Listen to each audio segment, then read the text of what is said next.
This month marks the 37th anniversary of the Beirut barracks bombing. When that bomb went off, 240 men died, 220 of them Marines.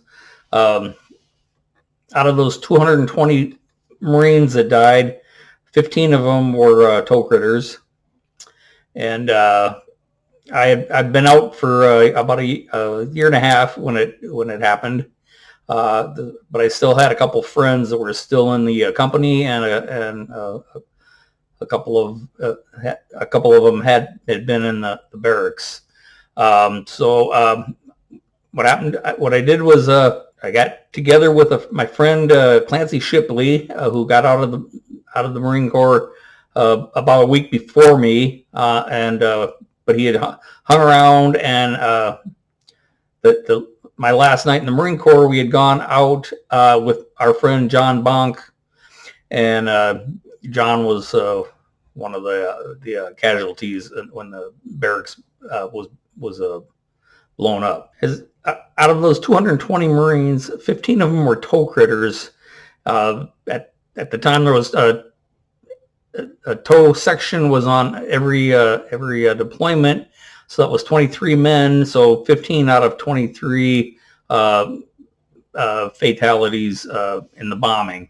I urge you to watch this all the way to the end. I try to keep it fairly short altogether. But at the end, I post all the Marines, the names of all the Marines from tows that ended up losing their lives. I'm sorry, but I couldn't find the wounded list from tows. Although I want to make one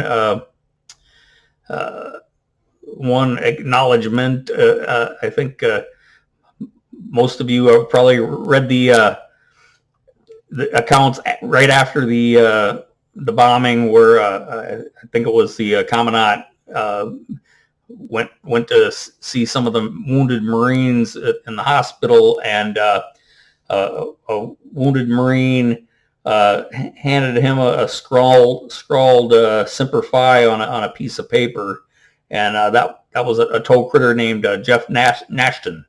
And like I said, I'm sorry I don't have the rest of the other Marines from tows that were over there at that time. But hopefully I'll be around next year, and I'll try to see if I can I can search that out.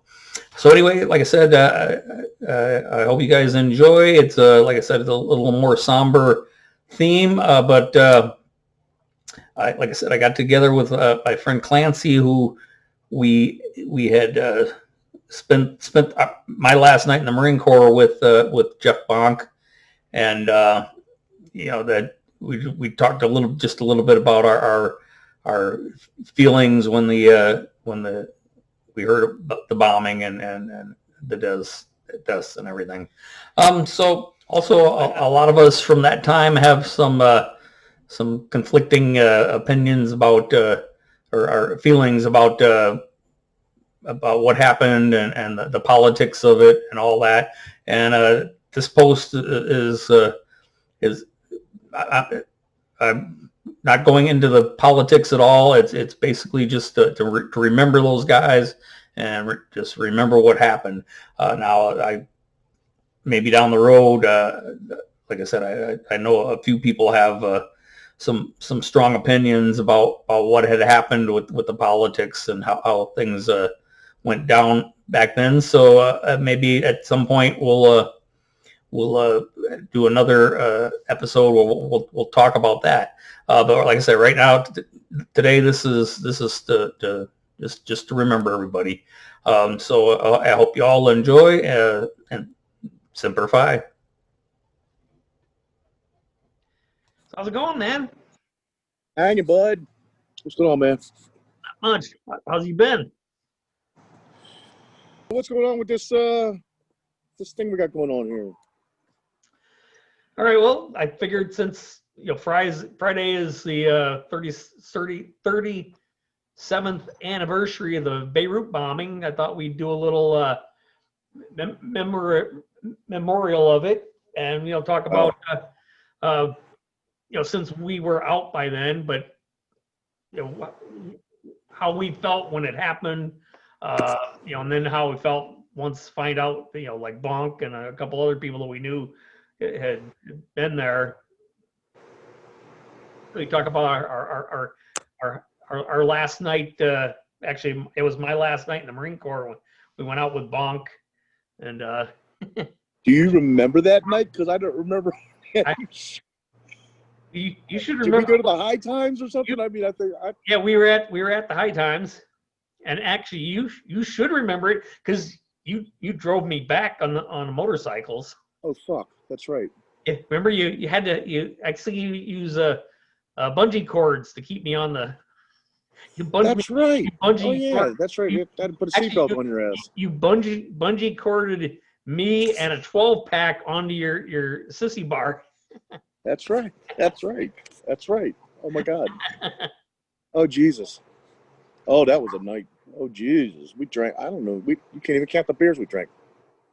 Or the drugs we do. What drugs were we taking that night? I was tripping, but you, like I said, you were driving, so. I was driving, so I was just drunk. Yep. Which is fine with me. I've never had a DUI.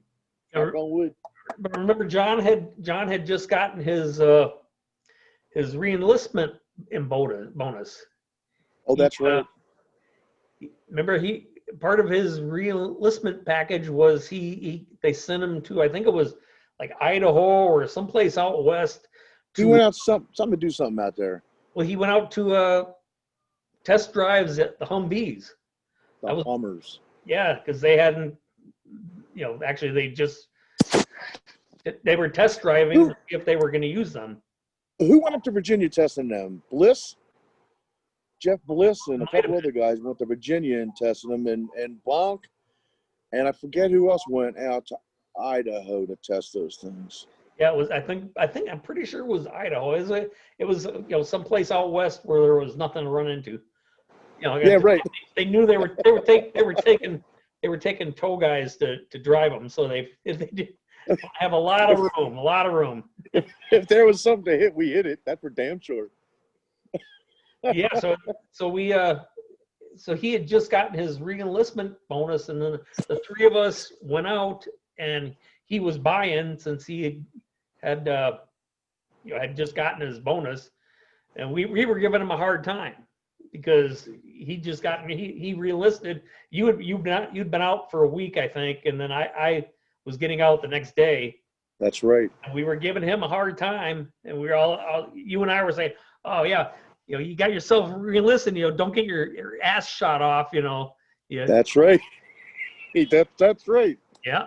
And I remember that as soon as, I was going to college, and I don't know if you were working or if you just got in your motorcycle accident right when the barracks happened. I was at the University of Iowa in chemical engineering when it happened. And I remember as soon as I heard about it, the first thing I thought of, okay, who was still in? Because I knew you knew that it was the BLT. There was somebody from TOWS was there because there was always a section with the BLT every time. And so then I started racking my brain. Okay, because most people that we hung out with got out about the same time we did in '82. So there was 6 or 7 of us that got out at the same time. Yeah, most of us had been out for a year and a half, but I was thinking, I knew there was people that I had hung out with a little bit right before I got out that were still in. So I was kind of worried about that. And then was it 3 or 4 days later, then the casualty list came out, and I started scanning the casualties, and that was like, oh, John Bonk. And as soon as I saw his name, you get that ice feeling in your bones, It just, I'm getting goosebumps right now just thinking about that shit. Yeah. What if, Well, when I went on our float, the one that we went on the Saipan, I took his place, because that's how I went on. Because he got married. So he was married, right? And he's expecting a kid or something. Had 1 or 2 kids by then. Yeah. And I might even have gone for him for my second float, because that's how I went over every time. As soon as I got back from a float, the next day I'd find out who was going. Yeah, who's going? And I'd go, hey, who wants the trays? So I'd also been in every platoon. First, second, third. You were bouncing around all over the place, Jimmy. So I basically knew everybody a little bit, and so once I started reading the names, it was like all these names. I got, man, yeah, it was kind of weird. It was like the that survivor's guilt. It was like, if I keep on thinking about it. Yeah. What if we stayed in? What if we stayed in? Damn right well we would have been there. But yeah, if I hadn't been a discipline case. Oh yeah. Because you would have been in the fucking brig, and I would have been on mess duty somewhere away from the goddamn barracks. That's what that would have gone down.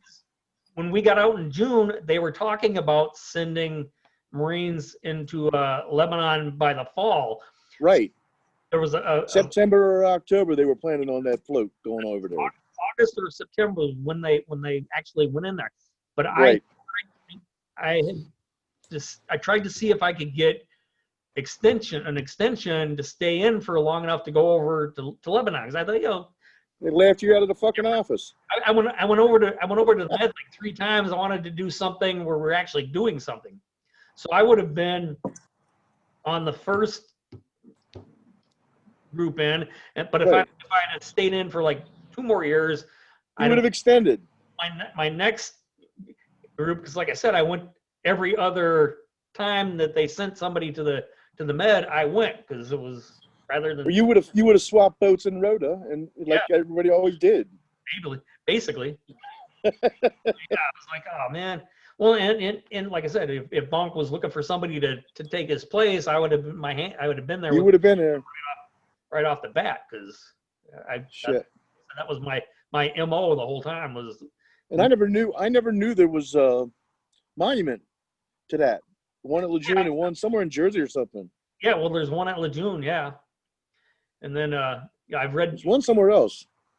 Yeah, well, there's smaller ones to different individuals. I know that do you know Billy San Pedro? I think he got there right before we got out, because I remembered. Oh, that sounds familiar. Yeah, well, he's got like some streets named after him. I've seen people have posted the street sign and stuff in one of our tow groups. Wow. Yeah, wow. Yeah. It's amazing. Yeah, I might have to drink a beer for that. Years, man. You think all those guys that died, they were all like 20 to 25. Probably 95% of the guys there were 20 to 25 years old, and here it's been 37 years since it happened. It's like, Yeah. A whole lifetime, another lifetime. Yeah. And all right, man. Well, anyway, it's great talking to you. Good to see you. Always. What's that? Good to see you. Always. Good to see you. Well, this is our first episode of the official Tow Critters Roundtable. All right, man. Have a good one. Yeah, you too. See you.